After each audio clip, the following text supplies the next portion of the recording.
everyone and welcome back to my channel. Today we'll be talking about Lady Midnight. Like I said, today we'll be talking about Lady Midnight by Cassandra Clare. I finished this in Cuba. On my trip to Cuba, remember I did a Cuba TBR or Cuba vacation book haul. I'll tag that here. So I finished this on my trip to Cuba. So I finished this a few months ago and apparently I haven't done my review for it, so let's do it. Okay, so basically this is just going to be a non-spoiler review because it's been out for so long, so it's just going to be a non-spoilery book discussion and review. So basically it's been 5 years since what they've now termed the Dark War, you know, since Sebastian took over, turned Shadowhunters against Shadowhunters, and there's been a lot of tension and a lot of effects between Shadowhunters and the Downworlders due to the new accords and all the stipulations they've put against the Downworlders now. So there are a lot of new rules in place that the Shadowhunters have to enforce, which makes the Downworlders dislike the Shadowhunters even more than they already do.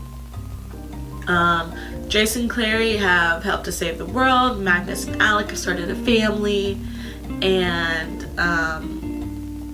now, so that way they've also helped the Downworlders in that essence. So instead of being in New York like we were for the Mortal Instruments, now most of our story takes place in the LA Institute for the Dark Artifices series, and we are going with the Blackthorn family now and dealing with Julian Blackthorn and Emma Carstairs. Emma lost her family, lost her mom and dad in the Dark War, or really they were found dead by mysterious ways after the Dark War. And also Julian Blackthorn and all of his siblings lost their parents as well in some terrible circumstances that continues to haunt Julian. And now Julian is the unknown head of the LA Institute, even though his uncle is now running the institute. So yeah, I'm just gonna leave that there. I'm gonna leave that portion of the story there. But Lady Midnight starts off because Emma does not believe that her parents were killed by Sebastian.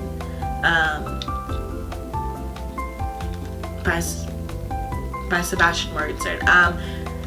Yeah, Emma does not believe that her parents were killed by Sebastian. Emma believes her parents were killed by different ways, just by the way that they were found dead on the beach covered in markings. And so she is basically spending her time not with the blessing of the Clave, spending her time trying to figure out what happened to her parents. Sometimes that means dealing with the Downworlders and going into shadow markets and places where she should not be. But Emma is determined to figure out what happened to her parents. Meanwhile, Julian is out of the country visiting their aunt over in the UK, or I'm gonna call it the UK,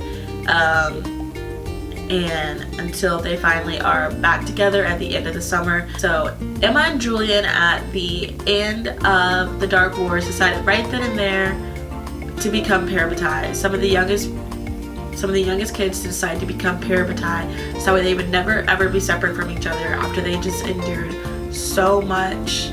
Sorry, I feel like my voice is going.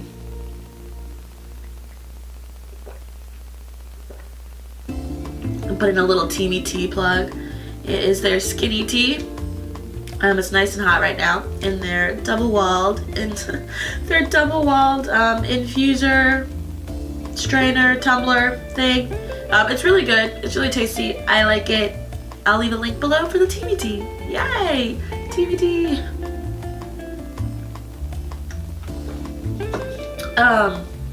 So yeah, like I was saying, they decided to become parabatai, so that way they'd never be separated and they would always have each other when they needed each other. But they're the same. They're also complete opposites. You know, Emma is filled with fire and sass, and Julian is very steady and rock-like, with an undercurrent of ice as well.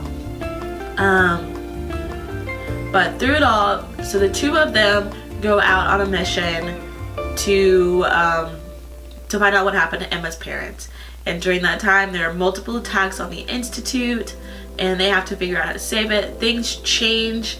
The fairy folk spring some surprises on them, and it just becomes they have to deal with a lot. For them to not be considered adults yet in the world of the Shadowhunters, they have to deal with a lot of things a lot of adults don't have to deal with.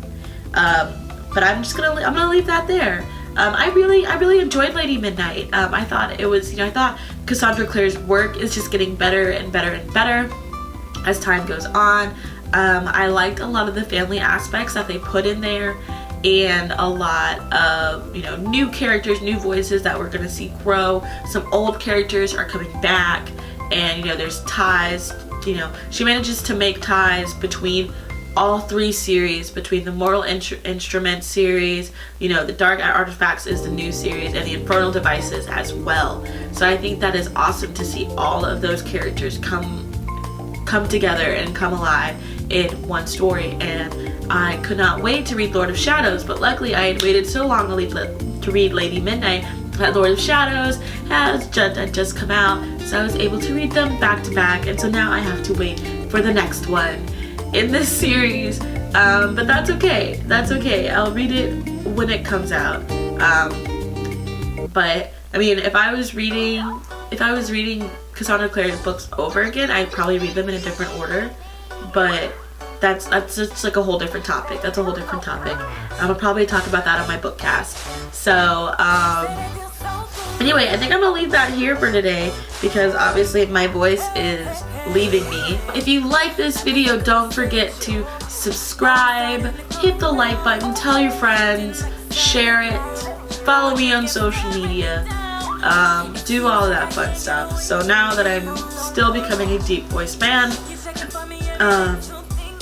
until next time, keep turning the pages.